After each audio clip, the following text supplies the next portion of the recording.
apa kata-katanya nih ya. Tekanan terus tinggi. Ya, satu tadinya tuan rumah netral, sekarang tentu udah ada hostnya.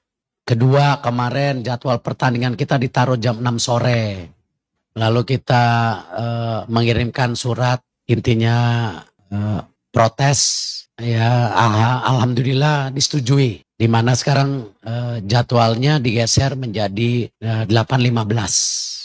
Sekjen kemarin sudah mengirimkan surat resmi juga ke FIFA, dan saya juga akan ngirimin surat resmi ke AFC mengenai penunjukan wasit sekarang, yang ternyata wasitnya dari negara regional yang sama, dari Kuwait.